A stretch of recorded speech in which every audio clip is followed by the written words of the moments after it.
ہو جائے کوئی کلر کا ہو، ہمارے لیے تو سب موضوع محنت ہے، کیونکہ سب کو دوزخ سے بچا کر جنت کے راستے پہ لے جانا یہ نبی کا کام ہوتا ہے، یہی ہمارا کام ہے۔ ہم چاہتے ہیں کہ ہر مسلمان وہ اللہ کی بارگاہ میں توبہ کر کے اپنے اللہ کو راضی کر کے جنت میں جانے والا بن جائے، اور ہم کچھ نہیں چاہتے۔ اور یہ میرے کہنے سے نہیں ہوگا، آپ کے ذاتی طور پر کرنے سے ہوگا، اس کے لیے وقت دینا پڑے گا۔ میں نے ایک ڈاکٹر سے بات کی، کہنے کہ میں مریضوں کی خدمت کرتا ہوں، میری یہی عبادت ہے۔ میں نے کہا اگر آپ کو گھر کا کوئی کام پڑ جائے تو پھر یہ چھوڑ دیتے ہیں؟ کہنے لگے ہاں میری بیوی بیمار ہوئی تھی، 2 ہفتے کلینک بند رہا تھا۔ میں نے کہا اچھا، تو اگر وہ آپ کا کام ہے جس کے لیے کلینک بند ہو سکتا ہے، تو یہ آپ کے حبیب کا بتایا ہوا کام ہے کہ میرے پیغام کو آگے پہنچا دو، اس کے لیے بھی وقت نکالیں۔ ہم کون سا کہہ رہے ہیں جنگلوں کو نکل جاؤ، ہم کہہ رہے ہیں ترتیب قائم کرو، کچھ وقت اللہ کے دین کو پھیلانے کے لیے دیں، کچھ سیکھنے کے لیے دیں، کچھ اپنی دنیا کو دیں، تاکہ اعتدال کی زندگی قائم ہو سکے۔ بھائی یہ تبلیغ کا کام ہے بھائی، اس کے لیے ہم وقت مانگتے ہیں۔ ایک زمانہ تھا کوئی سننے والا نہیں تھا، پھرتے ہیں خار میر کوئی پوچھتا نہیں، کوئی نہیں سننے والا تھا۔ آج اللہ نے فضل فرمایا کہ شاہی ایوانوں تک بات کو پہنچا دیا۔ یہی نبوت کے کام کی دلیل ہے کہ غریبوں سے شروع ہوتا ہے اور شاہوں تک پہنچ جاتا ہے، بشرطے کہ کوئی طلب نہ ہو، کوئی غرض نہ ہو، کوئی لالچ نہ ہو۔ تو اللہ تعالیٰ آنکھوں سے دکھاتا ہے کہ اللہ تعالیٰ اس کام کو اس وقت 6 بر اعظم میں اللہ نے جماعتوں کو پھیلایا ہوا ہے۔ کئی پیدل جماعتیں سال کی باہر پھر رہی، پاکستان کے اندر پھر رہی۔ ہمارا جو جہاں میرا گاؤں ہے وہاں سے قریب عبد الحکیم ایک چھوٹی سی چھاونی ہے فوج والوں کو، تو وہاں ایک شناسائی تھی، تو 1-2 ساتھی مل گئے میجر، کہا جی میں حیران ہوں، فوج بھی وہ ٹریننگ نہیں کر سکتی جو اس کام میں ہو رہی۔ ان کا وہ کہتے ہیں کہ بلوچستان کی ایک جگہ ہم کام کر رہے ہیں، وہاں سے ایک پیدل جماعت گزری، ہم نے ان کو چائے وائے پلائی، ہم نے پوچھا کہاں جانا ہے، تو 50 کلومیٹر آگے جگہ تھی جو بتائی۔ ہم نے کہا آگے پانی نہیں ملتا، آپ مہربانی کریں ہماری جیپ قبول کر لیں یا آپ کو جیپ پہ چھوڑائیں گے؟ کہ نہیں ہمیں پیچھے سے حکم ہے کہ پیدل چلنا ہے۔ تو کہنے لگے ہم نے کہا ٹھیک ہے جائیں۔ تو کہنے کہ میں عام طور پہ رات گزار کے اپنی جگہ پر اگلے دن وہاں جاتا ہوں جہاں انہوں نے جانا تھا، وہیں میری رہائش تھی عارضی۔ اس دن پتہ نہیں مجھے کیا ہوا، تو میں نے ڈرائیور سے کہا گاڑی نکالو میں جاتا ہوں۔ ان کا صاحب آپ تو ہمیشہ صبح جاتے ہیں، اب جائیں گے تو عشاء ہو جائے گی۔ میں نے کہا نہیں میں نے جانا ہے۔ میں چل پڑا، وہ 30 کلومیٹر گیا تو وہ جماعت کے 3-4 آدمی سڑک پہ تڑپ رہے پیاس کی شدت میں، اور باقی بھاگے پھر رہے پہاڑوں میں کوئی پانی کا قطرہ مل جائے۔ تو کہا پانی میرے پاس تھا، میں نیچے اترا، سب کو اکٹھا کیا، پانی پلایا۔ پھر میں نے پوچھا ہاں جی اب کیا خیال ہے؟ کہنے کہ جی اب بھی پیدل ہی چلنا ہے کہ ہمیں حکم یہی ہے۔ میں نے کہا یہ تو فوج بھی ایسے بندے تیار نہیں کر سکتی۔ میں نے کہا یہ رائمنڈ والوں نے تیار نہیں کیے، یہ ختم نبوت کے نور نے تیار کیے ہیں، یہ محمد مصطفیٰ صلی اللہ علیہ وسلم کی غلامی نے یہ بندے تیار کیے ہیں۔ بھوکے چل رہے، پیاسے چل رہے، کچھ نہیں مانگ رہے، اور ساری دنیا میں آدمی کام کر رہے ہیں بغیر تنخواہ کے کر رہے ہیں۔ رائمنڈ میں 4-5 ہزار آدمی 24 گھنٹے ہوتے ہیں، 4-5 ہزار آدمی کو روٹی کھلانا کوئی آسان کام ہے؟ کون ہے کسی بڑے M P M L A کو 4-5 ہزار آدمی کو روز روٹی کھلائے؟ 4-5 ہزار آدمی، کوئی چندہ نہیں، کوئی اپیل نہیں، کوئی تقریر نہیں کہ چندے دیتے جاؤ جنت میں گھر بناتے جاؤ۔ آج تو جنت بھی سستی ہو گئی، تقریر ہو رہی بھائی مسجد میں ماربل لگا دو جنت کا ٹھیکہ لے لو۔ جنت اتنی سستی ہے کہ حلال حرام مسجد میں لگا دو اور جنت لے لو، سبحان اللہ۔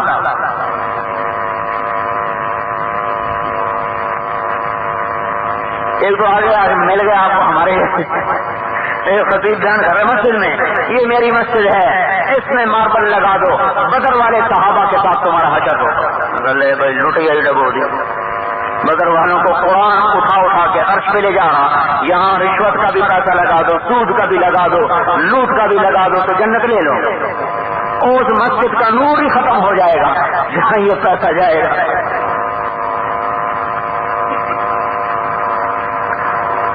جان مال لگ رہی ہے اللہ کے فضل و کرم سے، اور دھکے کھاتے پھر رہے اور کچھ نہیں مانگتے ہیں، کچھ نہیں لیتے ہیں۔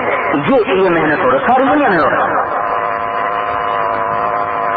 تو بھائی یہی محنت آپ کی خدمت میں عمارت کر رہے ہیں کہ آپ اس کو اپنا کام سمجھیں۔ 4-5 ہزار آدمی 24 گھنٹے رائمنڈ میں آ رہا ہے جا رہا ہے، آ رہا ہے جا رہا ہے، ان کی روٹی پر ان 4-5 ہزار آدمی کو کنٹرول کرنے کے لیے 22 شعبے محکمے سمجھ لو، 22 محکموں میں ایک آدمی تنخواہ دار کوئی، ایک پیسے کا روادار کوئی، ایک سڑی پیسہ لینے کے تیار کوئی نہیں.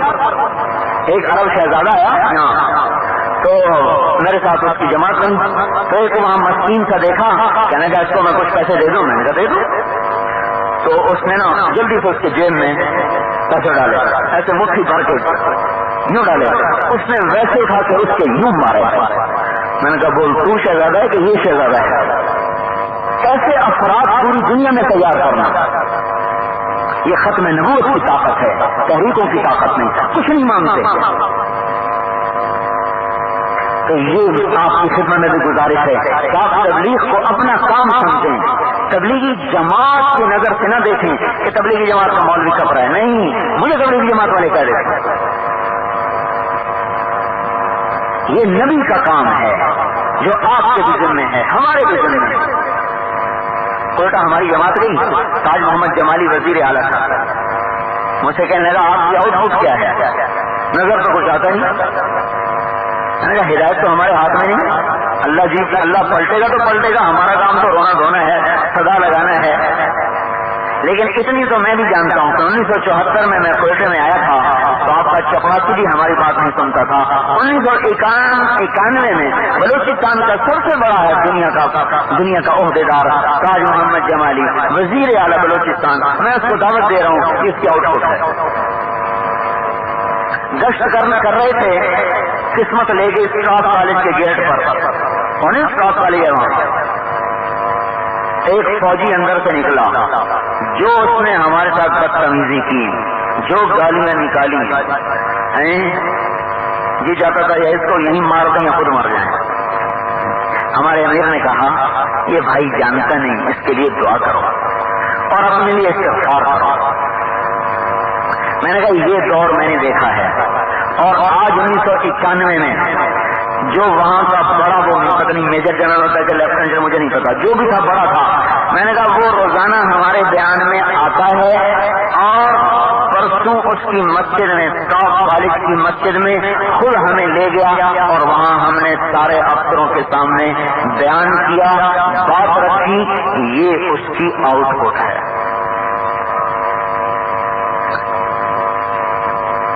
تعمیری کاموں میں شور نہیں ہوتا, خاموشی سے ہوتے ہیں.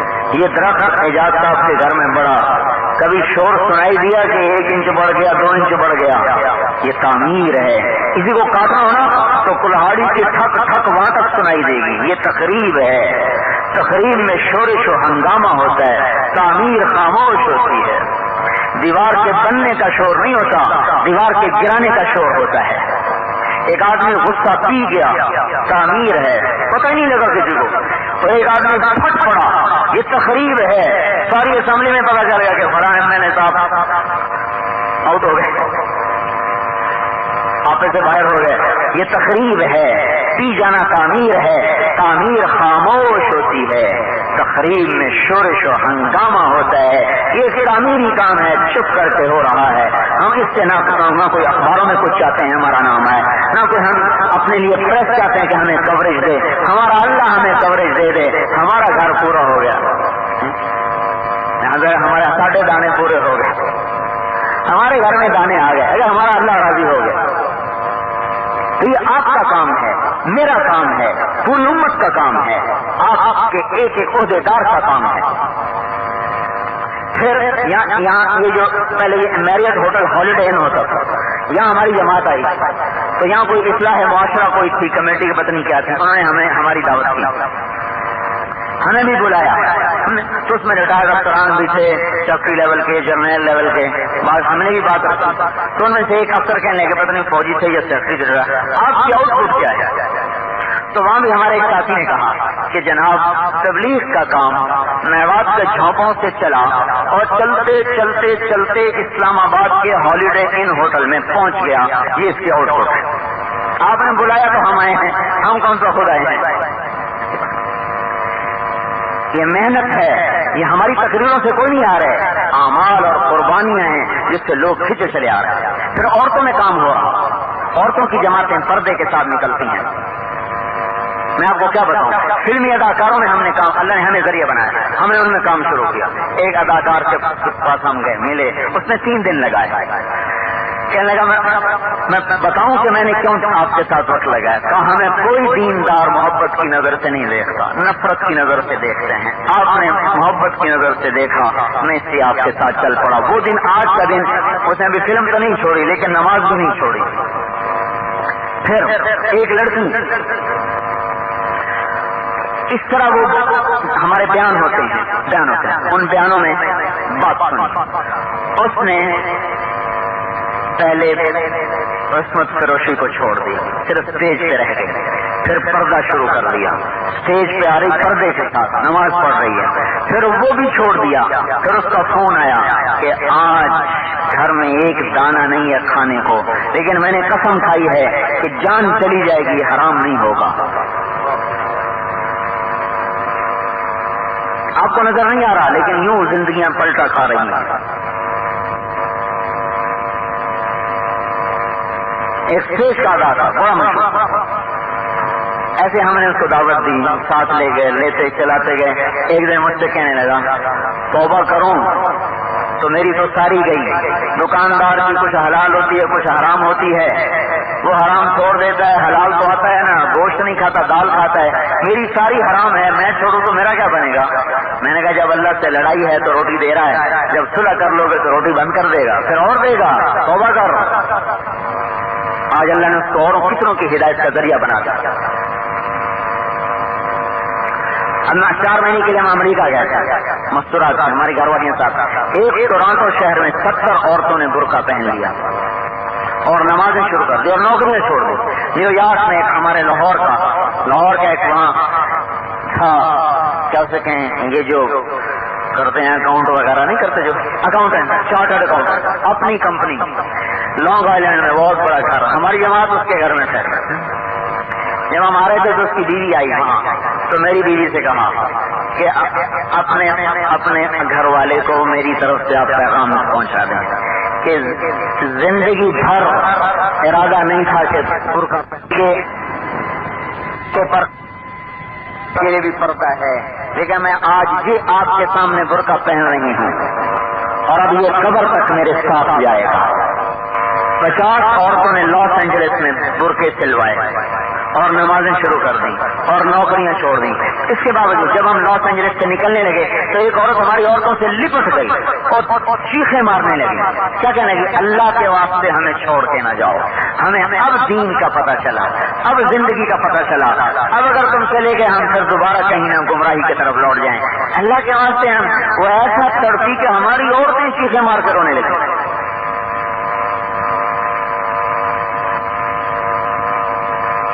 ایک ایک شہر میں یہ کہانی دہرائی گئی، ایک ایک شہر میں لوگ اتنے پیاسے ہیں، دنیا اتنی پیاسی ہے۔ ایک جگہ بیان ہوا، ایک ترک لڑکی آئی، کہنے کہ مجھ سے نفرت نہ کرنا، ایک بات کرتی، عربی میں بیان ہوا، کہ مجھے عربی نہیں آتی اور بیان میں نے سنا ہے، مجھے کچھ سمجھ میں نہیں آیا، ایک لفظ سمجھ میں آیا ہے ایمان، کہ کہنے والا کہہ رہا تھا ایمان ایمان، اس ایک لفظ نے میرے اندر ہلچل پیدا کر دی ہے۔ میں یہاں ایک یہودی لڑکے کے ساتھ بغیر نکاح کے رہتی ہوں، اس کو بولا کہ اس کو دعوت دو، مسلمان ہو جائے تو میں میری شادی کر رہا ہوں، ورنہ میں آج تم سب کے سامنے تمہیں گواہ بنا کے توبہ کرتی ہوں کہ آج کے بعد میری توبہ، اگر شادی ہو جائے ٹھیک ہے ورنہ میں ترکی چلی جاؤں گی۔ 3 دن اس لڑکے کو ساتھیوں نے سمجھایا، وہ نہیں مسلمان ہوا۔ چوتھے دن وہ آئی تو ساتھیوں نے کہا کہ وہ تو مسلمان نہیں ہوا، اس نے ٹکٹ نکال کے دکھایا کہ میں استنبول کا ٹکٹ لے چکی ہوں، اب میری طرف واپسی ہے، میں واپس چلی جاؤں گی۔ ایک لفظ نے کایا پلٹ دی۔ ہم ایک میڈیکل کالج سے گشت کر، میڈیکل کالج میں نام نہیں لے، میڈیکل کالج میں گشت کر رہے ہیں، دروازے پہ نوک کیا، ایک لڑکا نکلا، میں نے کہا جی آپ سے تھوڑی بات کرنا۔ کیا کرنا؟ میں نے کہا تھوڑا بیٹھ کے کرنا۔